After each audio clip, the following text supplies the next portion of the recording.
अगर आप Bihar police, SSC, दरोगा की तैयारी कर रहे हैं, रेलवे के किसी भी एग्जाम के लिए, साइंस का योगदान बहुत है। साइंस का वेटेज बहुत पूछा जाता है, साइंस से क्वेश्चन फंसाता भी है। अगर आप एनसीईआरटी नहीं पढ़े हैं तो कोई भी बुक पढ़ लें दुनिया का, आपको एनसीईआरटी साइंस समझ में नहीं आएगा और ना ही क्वेश्चन आपसे जल्दी बनेगा। तो वही मेरिट डिसाइड करता है। तो आज हम शुरू कर रहे हैं क्लास 6 एनसीईआरटी। आप लोग साथ में लगे रहें, नोट्स भी बना सकते हैं, साथ में अंडरलाइन भी कर सकते हैं। इसके एमसीक्यू सीरीज हम डाल देंगे, ठीक है। और एक टेलीग्राम ग्रुप बना है, उसमें आप ऐड हो सकते हैं, वहां पे हम सारा क्वेश्चन एमसीक्यू डाल देंगे, ठीक है। Thank you. आज शुरू करते हैं।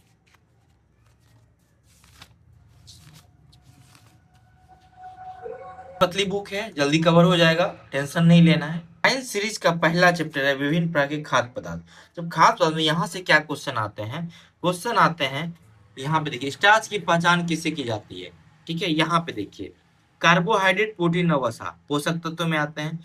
इसका परीक्षण के लिए कभी कभी एग्जाम में आता है कॉपर सल्फेट, कास्टिक सोडा के विलयन, ठीक है, आयोडीन। तीन ये आयोडीन, कॉपर सल्फेट तथा कास्टिक सोडा के विलयनों की इसकी आवश्यकता होती है इसके लिए, ठीक है। आगे बढ़ेंगे, इसको अंडरलाइन कर निकल जाइए। ध्यान से सोचिए फिर से, कार्बोहाइड्रेट, प्रोटीन तथा वसा का परीक्षण अन्य पोषक परीक्षण की अपेक्षा सरल है। कैसे इन परीक्षण करते हैं? आयोडीन से, कॉपर सल्फेट से, कास्टिक सोडा के विलयन से। क्लियर है? फिर आगे बढ़ेंगे। अब जाते हैं, इसमें से पहला अगर आता है तो वो आता है मंड, कार्बोहाइड्रेट। कार्बोहाइड्रेट को मंड बोलते हैं, ठीक है। कार्बोहाइड्रेट कई प्रकार के होते हैं। हमारे भोजन में पाए जाने वाले मुख्य कार्बोहाइड्रेट मंड तथा शर्करा के रूप में होती है। हमारे भोजन में पाए जाने वाले मुख्य कार्बोहाइड्रेट मंड तथा शर्करा में होते हैं। ये ऑप्शन यहाँ से एक क्वेश्चन बनाएगा, ठीक है। हमारे भोजन में पाए जाने वाले कार्बोहाइड्रेट किसके रूप में पाए जाते हैं, ठीक है, मंड और शर्करा, दोनों में से कोई भी एक ऑप्शन दिया जा सकता है, ठीक है। आगे पढ़ते हैं हम लोग। तो जान लीजिए, क्वेश्चन ऐसे ही क्वेश्चन आएगा, स्टार्च की पहचान किससे की जाती है, ठीक है। यहाँ पे कलर आगे हम लोग पढ़ेंगे। अब देखिए मंड का परीक्षण, ठीक है। मंड का परीक्षण जब पढ़ेंगे तो क्या करेंगे, इसमें तनु आयोडीन विलयन, ठीक है। यह क्या करता है, खाद्य पदार्थ का रंग में होने वाले परिवर्तन नीला कर देता है। तो ये पूछता है कि मंड का परीक्षण में कैसा कलर हो जाता है, नीला या काला हो जाता है। आगे प्रोटीन के बारे में पढ़ेंगे तो प्रोटीन जो होता है ना, नीला हो जाता है, बैगनी कलर का हो जाता है। लेकिन याद रखिए, मंड जो होता है ये नीला कलर का हो जाता है, ठीक है, नीला और काला, ठीक है। क्या देंगे इसमें मंड का परीक्षण के लिए, तनु आयोडीन विलयन और यही देंगे, और काला और नीला हो जाता है।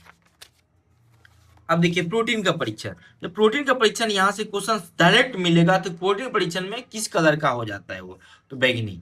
हम लोग पीछे पढ़े थे कार्बोहाइड्रेट नीला और काला, मंड और मंड के रूप में और शर्करा के रूप में रहता है, ठीक है। क्वेश्चन समझते जाना है, याद करते जाना है, ठीक है। अब आते हैं, अब ये प्रोटीन का परीक्षण कैसे करते हैं हम लोग। प्रोटीन का परीक्षण बूंद कॉपर सल्फेट का विलयन तथा 10 बूंद कास्टिक सोडा। तो इसमें क्या क्या डालते हैं, कॉपर सल्फेट और कास्टिक सोडा। और हम लोग मंड का परीक्षण कैसे किए थे, तनु तनु आयोडीन के विलयन, ठीक है।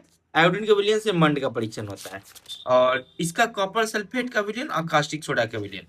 ध्यान समझते जाएंगे, याद भी करते जाएंगे। इसका एमसीक्यू हम दे देंगे अपने टेलीग्राम ग्रुप में, ठीक है। अब देखिए, यह किस कलर का हो जाता है, बैगनी रंग का। खाद्य पदार्थ में प्रोटीन को यही, अब क्वेश्चन में क्या देगा, खाद्य पदार्थ में प्रोटीन की उपस्थिति दर्शाता है कौन, बैगनी कलर, काला कलर, नीला कलर, रेड कलर। तो कैसा होगा, बैगनी कलर, ठीक है। आगे बढ़ते हैं हम लोग। आगे जो पढ़ेंगे, कागज पर वसा का परीक्षण कैसे होता है। कागज पर तेल का धब्बा पदार्थ की वसा की उपस्थिति को दर्शाता है, ठीक है। वसा की उपस्थिति कौन, समझ गए, कार्बोहाइड्रेट, प्रोटीन और वसा। एक हो गया नीला और काला, कार्बोहाइड्रेट, स्टार्च और वसा के रूप, स्टार्च और वसा, हाँ सॉरी, हम भी बोले स्टार्च और शर्करा के रूप में आता है, ठीक है। उसमें कागज, तेल का धब्बा, खाद्य पदार्थ, वसा की उपस्थिति दर्शाता है कौन, वसा, ठीक है।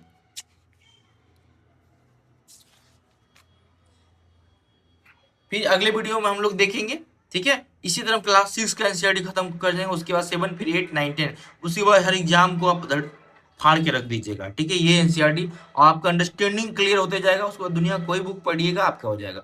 और एक चीज़ और, वीडियो को शेयर जरूर करिएगा, लाइक जरूर करिएगा, जिससे कि मुझे मोटिवेशन मिले, जिससे मैं आप लोग को जोड़ सकूँ, जो डाइवर्टेड है इसका समय बचे और सिलेक्शन जल्दी। Thank you.